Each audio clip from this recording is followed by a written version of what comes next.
welcome to the Incomplete Guide to Film podcast, where we're learning filmmaking together. I'm your host, Alex Pinnell, and today we're talking about sequels, because love them or hate them, they're here to stay. Sequels have been a fad for a long time, and with Hollywood becoming more and more of a business, it makes sense. You had a story that did very well in the box office, bring it back, do it again. Let's go around that horn one more time. It makes sense from a business standpoint, but sequels are almost exclusively worse than the original in some way. And maybe they're not bad, but they're not as good. Why is this? Here's why. Hollywood has the idea that doing a sequel requires you to make it bigger and better. The action has to be more brutal. The stakes have to be higher. The action set pieces have to be bigger. There has to be more that happens. When simply, all it has to be is more. And this is what I mean by that. You brought a character on a journey. We met them in the beginning. We grew to like them through the middle, and we were cheering for them by the end. You brought them from a journey to who they were at the beginning to who they are now at the end. A sequel should continue that journey. It shouldn't rehash it. We should never hear in a sequel, "Here we go again." We should never see the same thing happen to the same people.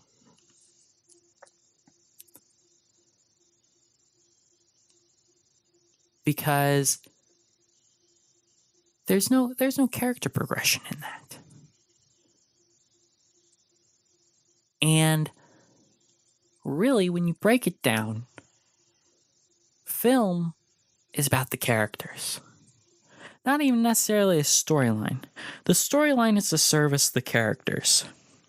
Your characters need to be strongly written, and they need to be compellingly written. Especially your main character, since we'll be focusing on him or her. So,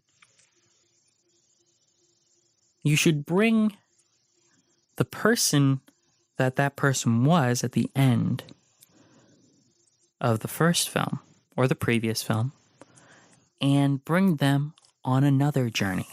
Similar, but not a carbon copy of the first. You know, look at Die Hard.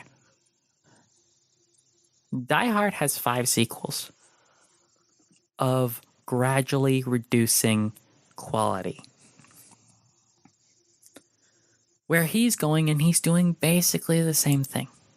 He's going and he's getting the bad guy. And, you know, he's being John McClane. And he says, "Yippee-ki-yay," and that's it. But we don't really see a ton of character development from him. You know, here's how you do a sequel. One of the best sequels in my mind is 1982's Alien, directed by James Cameron. In this film, we find Ripley, the only survivor from the first film, has awoken out of the cryogenic sleep that she went into at the end. The film literally opens on the last shot of the previous film. It is a seamless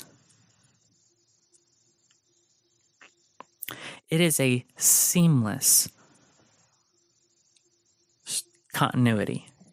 It is seamless from the end of the first to the beginning of the second. Because you discover, along with Ripley, that she was not asleep for a few weeks like she thought she would be. She was asleep for 50 years. 57, if I remember correctly.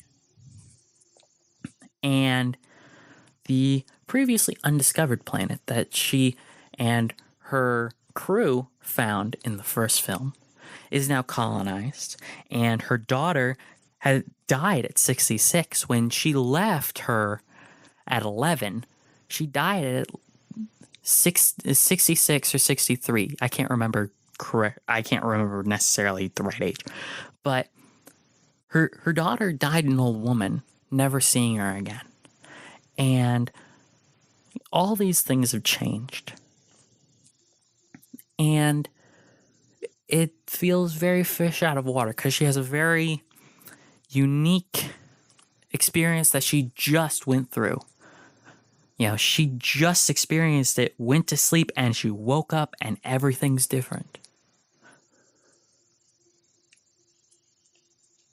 So she's dealing with that, along with dealing with the stress of no one will believe her story because it's crazy.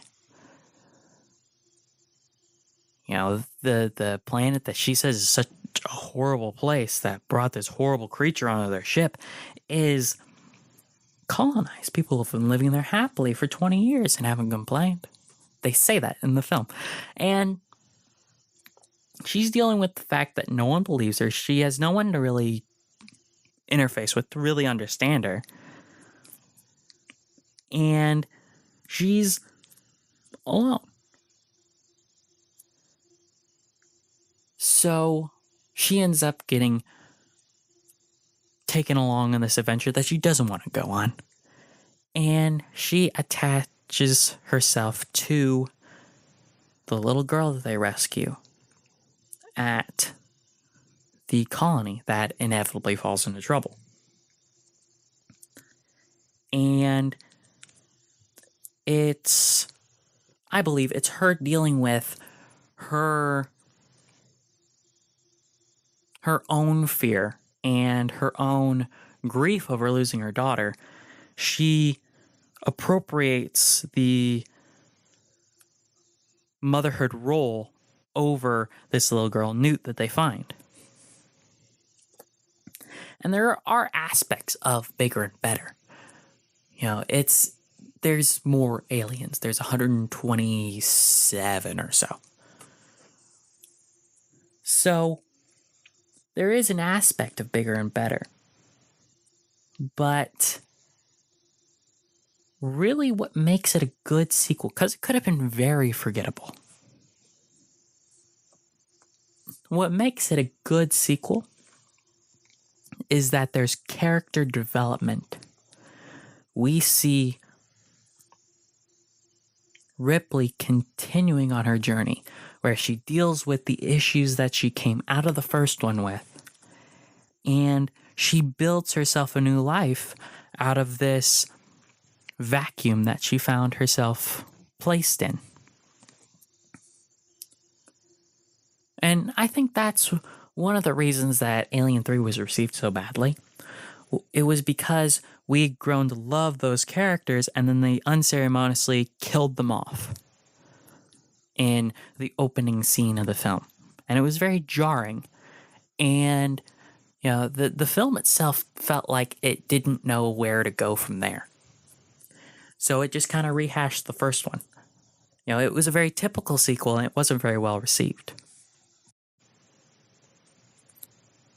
But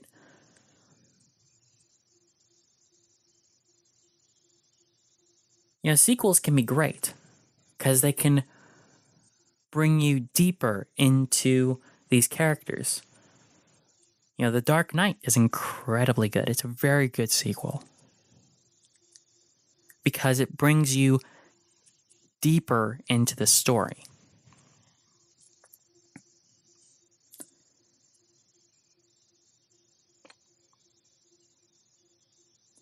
And there is some artistry that is involved in a franchise.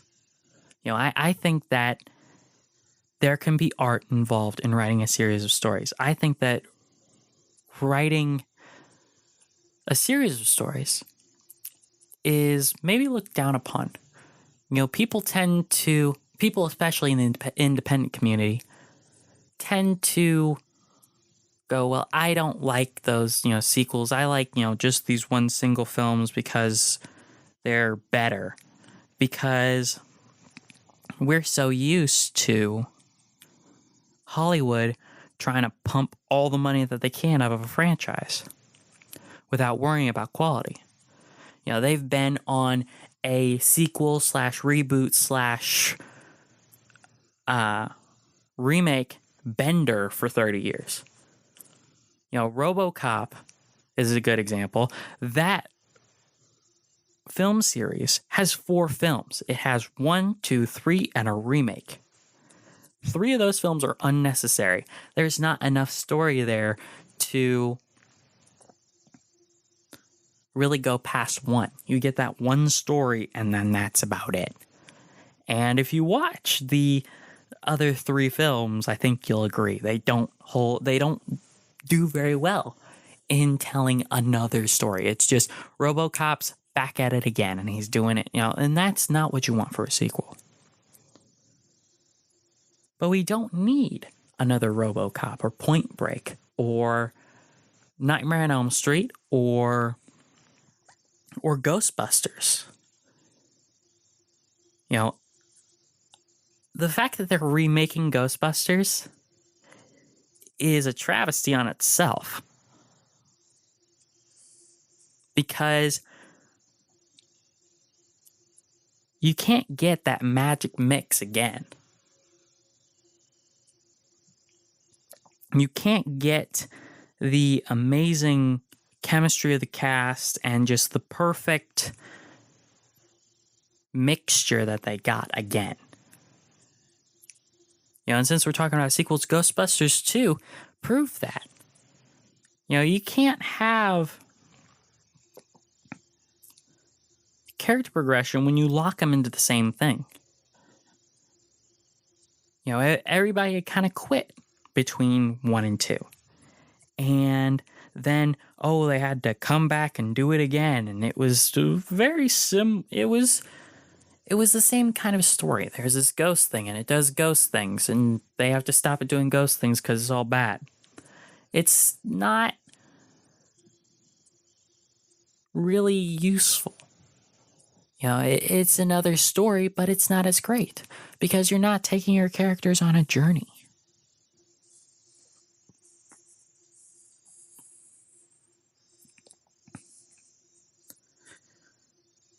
So, remember as you're writing, whether or not you're writing a sequel, take your character on a journey. The story is serving the character, not the character serving the story.